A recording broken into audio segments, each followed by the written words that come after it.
Hi y'all, it's Sunshine. Of course. Why is it I can't do a video without it? Okay. Okay. So a couple of folks have asked about the ponchos, and they want to do ponchos, and they just can't get it figured out and everything. And one of my friends messaged me to do a tutorial, but like I told her, I can't do the tutorial because, first of all, I don't have the camera equipment to do it. But second of all, the tutorials I follow are on YouTube. So there's already a video. It's already their pattern, so I can't really do it. But I can do a lot of tips and tricks for you on ponchos and crochet in general that I think that, might be helpful. I don't know. But anyway. Okay. The first thing to do is find a pattern and for a poncho. And I'm going to tell you right now, the easiest poncho pattern out there is the granny stripe poncho. That's not the technical name, but basically it's just granny stripes where you do 3 clusters, chain 1, 3 clusters all the way around, and then 2 points where it has increase. You're always going to have increase points in a poncho, the front and the back. Now sometimes there's 4, but you're always going to have at least 2. Okay? When you get your pattern, take a look at it, and there's different sizes on it. I don't have it printed out or anything because, again, I don't know the technicalities of showing and being able to show a pattern just because it's already out there. There'll be different sizes, and it'll say what yarn to use, blah blah blah. But you know what? You can use any yarn as long as your hook complements that yarn. Don't try to use a super bulky and a 5mm hook. It's just not going to work. Or baby thread with a 8-9mm hook. That's just kind of like one of those common sense things, but I don't know who really knows what Anyway, so look on there. They got different sizes and everything, and most of them say worsted weight yarn with an eye hook. Okay, let's go with that example. Worsted weight hook, worsted weight yarn, Red Heart Super Saver, and an eye hook. Now, when I look at a pattern and it says Red Heart Super Saver and an eye hook, I know that that's not going to work for me. I don't crochet. If you crochet real tight, you're not going to get that nice airy poncho for you. If you crochet real loose, then maybe yes. I kind of crochet in the middle. I got real even stitches, so I know I can look at it. Like, okay, I'll show y'all the example that I have brought with me here. Say your poncho calls for this G6, okay? Why anybody would do anything in this size of a hook, I don't know. But I use it for baby clothes, and I see you want. But, okay, say your pattern calls for this G6.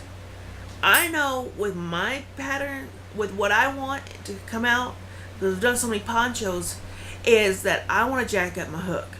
I want to make it a lot bigger. So I'll take that G6, set it aside, and I'll go 6.5 or even bigger.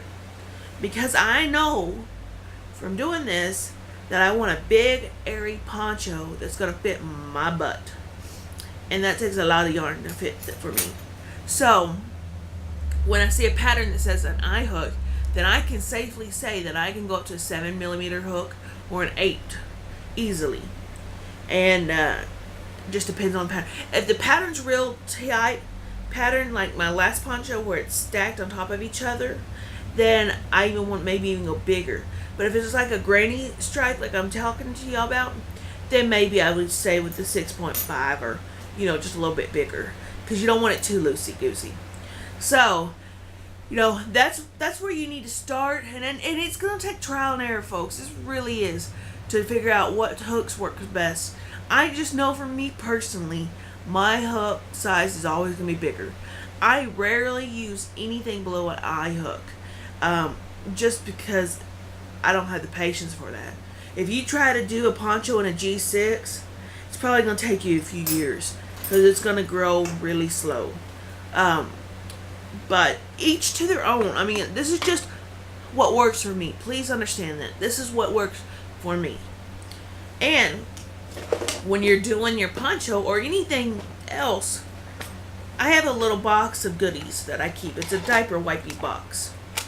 And it has all kinds of my stuff in it.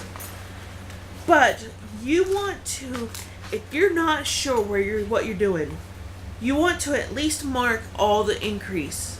Where it's going to have that point of increase, you want to mark it. Whether you use little bits of string, whether you use little bitty markers. But my favorite is bobby pins. You can get like hundreds of these at the dollar store for $1. So I use a lot of bobby pins. And I'll mark exactly where my increases are. Sometimes I'll mark the beginning of the row if it's single crochet, because you can never just tell where the start is. But if you're not sure, mark it. Mark every 5 stitches. Mark increases. Mark the front, the beginning row. Do whatever you need to do to make this happen, guys. There is no crochet police that'll be in there and be like, can't use that. No, no, no. So, do what works for you. I also have a clover, let me get it. A clover, row counter. And you just hit this little front. And I have that. Sometimes helps. I also have an automated one that attaches to your finger and you just dut. So either one works fantastic. And there's just so much you can use to but I keep a little to-go case.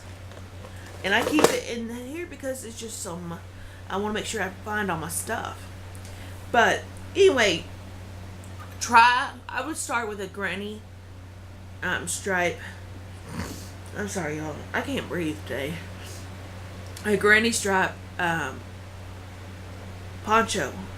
And then go up to the different ones. The last one I had that has the cow, it's from Red Heart. It's the Teen Spirit poncho. It is a very easy pattern to follow, and I do recommend it.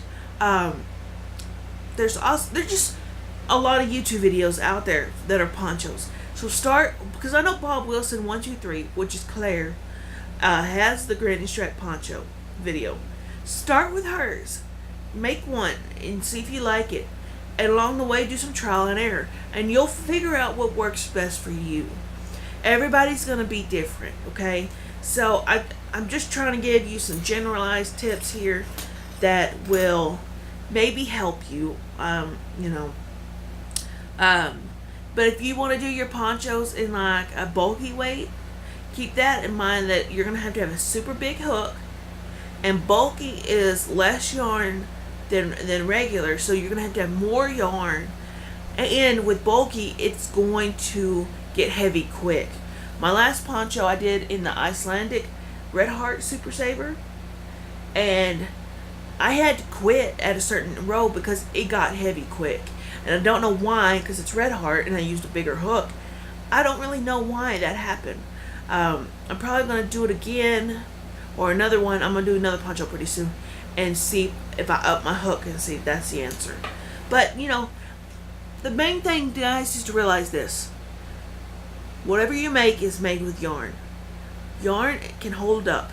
So you don't like it, rip it on out or frog it. Just remember, it can always be taken out. It's never set in stone till you clip off your ends and sew it all together. And you can still undo it.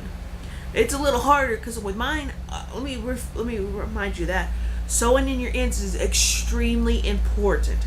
Do not leave a tiny little piece and weave it in and out of your holes, or just think, oh, I can just do that.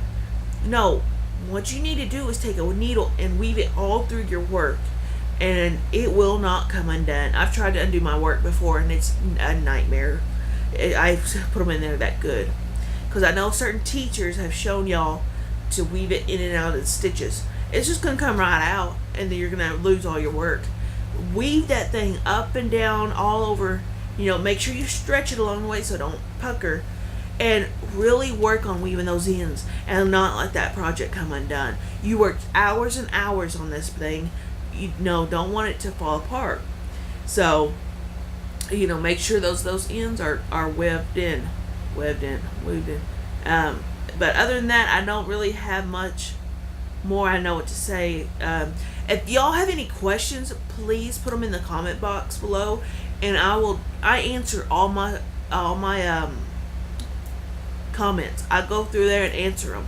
So if you have questions, please put them down in the comment box below, and I will take care of them, and we'll try to answer them the best I can. And if you have to undo your project, make sure you put it on your ball winder. I've got this one attached to the desk, and that way when I undo projects, I can just put it on the floor and wind it up and make the balls. And that kind of also helps me to see how much yarn I've got there.